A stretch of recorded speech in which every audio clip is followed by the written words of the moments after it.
sports, Ulinzi Stars meet Sofapaka.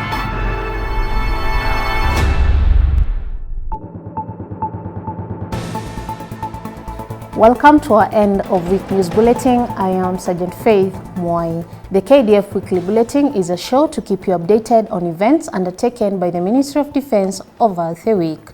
In our bulletin tonight, efforts towards peace and stability in Eastern DRC, Commanders end-of-year soldier engagement, Signal Company interoperability training in Congo, Doubly troops receive armored personnel carriers, and in sports, Ulinzi Stars meet Sofapaka.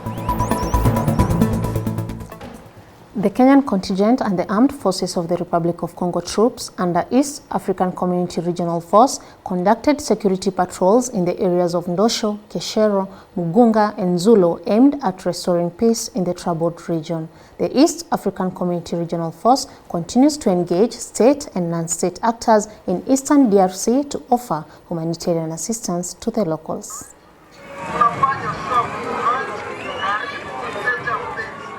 Still on matters DRC, the Kenya Defense Forces troops deployed under the Kenya Quick Reaction Force in Eastern DRC lent a helping hand to stranded motorists at Ofaye along Eringeti Commander Road.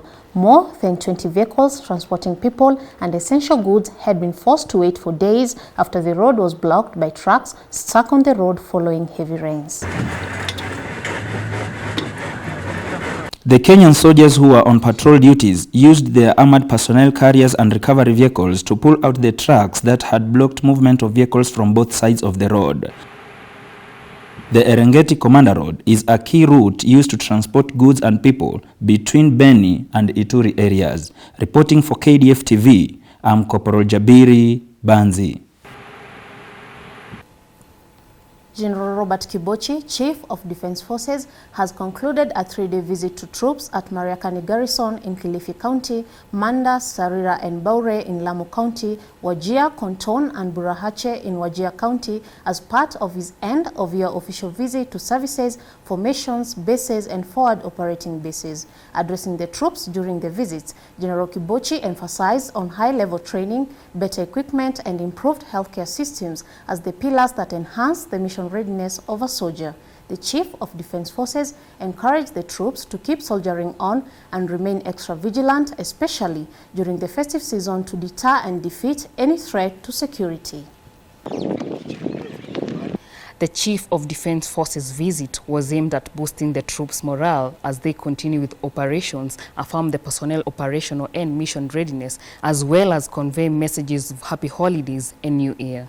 He noted that upgrading of the healthcare system has ensured that Kenya Defense Forces personnel receive the best medical services from the various Level 4 regional hospitals in Eldoret, Isiolo, and Kahawa in Nairobi. While addressing the troops, General Kibochi said that the first pillar of mission readiness for a soldier is high-level training. To ensure this, all soldiers are to continuously train in order to effectively fight the adversary.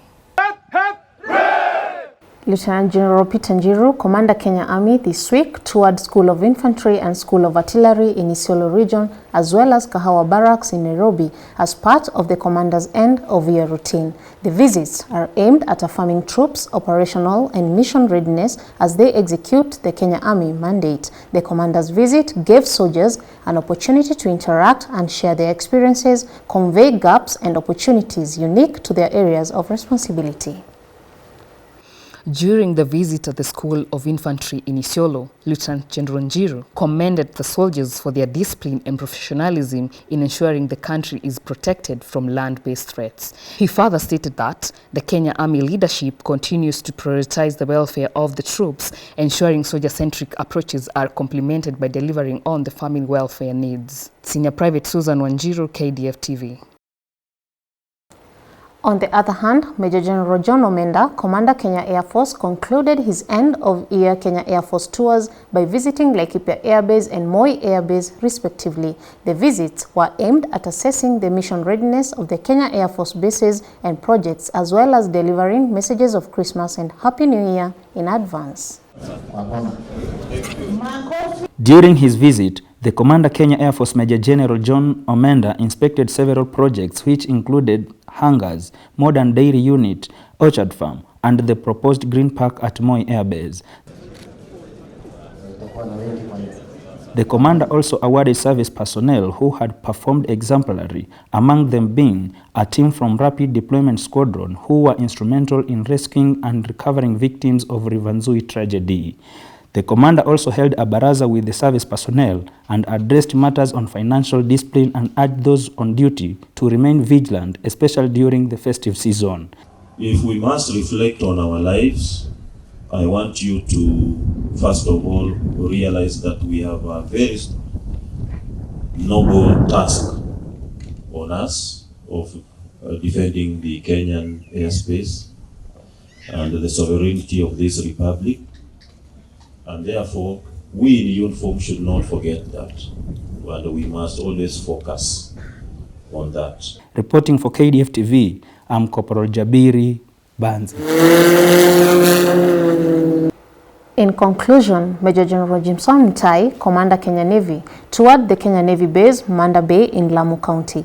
The visit was aimed at monitoring the base's operational and mission readiness as it executes Kenya Navy's mandate, as well as wishing the troops a Merry Christmas and a Happy New Year. In his address, Major General Mutai urged the Kenya Navy personnel to remain vigilant and alert in the areas of operation during this festive season. So what is called upon each one of us is to remain vigilant, very vigilant. Okay? Let us not take anything for granted. You are required to conduct at least 60 degrees security scan to ensure that you are no surprises. He further applauded the sailors for the hard work and sacrifices they have shown all throughout the year to ensure that the country's borders are secured from any seaborne aggression. For KDF News, I'm Senior Private Edward Mwangi. The Kenya Signal Company personnel who form part of the Kenya Defence Forces troops deployed under United Nations Organization Stabilization Mission in DRC, also abbreviated as MONUSCO, have completed training on Field Technology System in Goma, DRC. The training, conducted by MONUSCO, focused on sharpening their communication and information system skills required to execute different tasks in the mission area and to enhance communications. Speaking during the closing ceremony of the training, Madam Francia Pareta, MONUSCO Chief of Field Technology System, urged the troops to utilize the available United Nations opportunities and platforms to learn. Major Douglas Omaure, Officer Commanding Kenya Signal Company, thanked all the stakeholders who played the role in facilitating the training.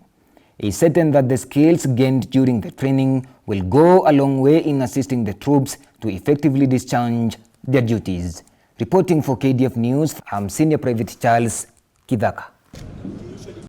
Forging ahead, Brigadier Jatani Gula, Sector 2 Commander for the Kenya Defence Forces troops operating in Somalia under African Transition Mission in Somalia, received armored personnel carriers from Force Headquarters in Mogadishu.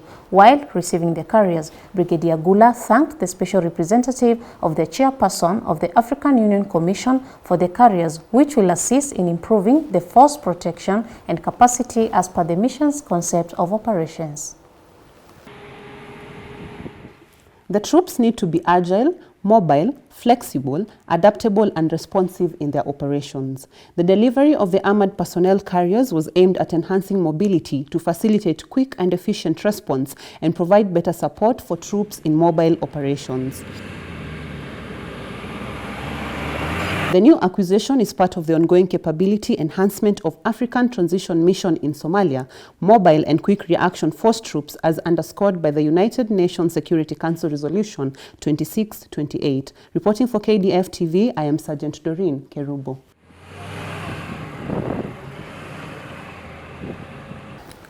The Cabinet Secretary and Principal Secretary for Defense led military personnel and locals in tree planting exercise in Garissa and Laikipia counties, respectively. The Cabinet Secretary, Honorable Aden Duale, led 6th Brigade of the Kenya Army in planting trees at Modika Barracks in Garissa County, while the Principal Secretary, Mr. Patrick Mariru, led leaders and locals from Laikipia County in a tree planting exercise at Kauka in South Marmanet. Both leaders urged soldiers and the locals to scale up environment conservation efforts which will assist in mitigating the devastating effects of climate change.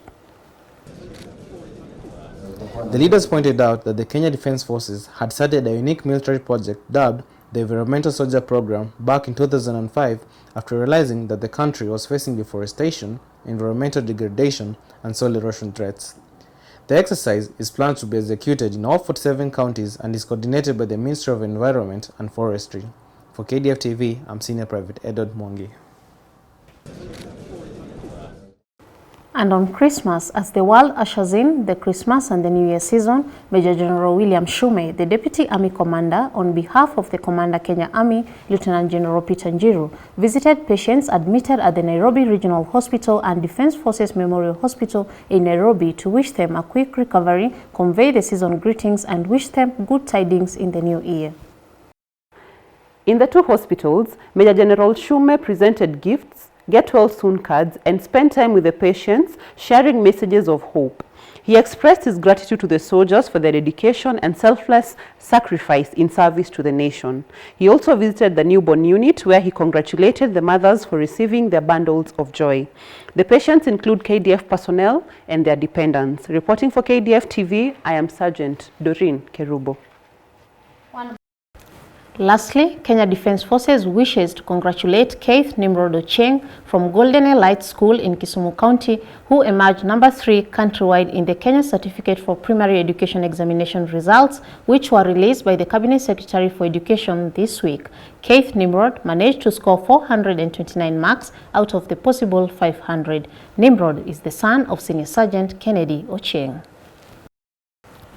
And in sports, Ulinzi Stars drew 1-1 with Sofapaka in an evenly contested and thrilling football match at Ulinzi Sports Complex, Langata. Sofapaka striker Davis Kasie scored for the team through a penalty kick at the 45th minute, whereas his counterpart from Ulinzi, midfielder Enosho Cheng, scored the equalizing goal in the second half of the match at the 88th minute.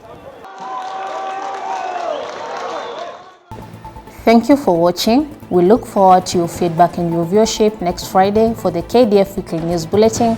Merry Christmas and a happy holiday season. I am Sergeant Faith Moy. Goodbye.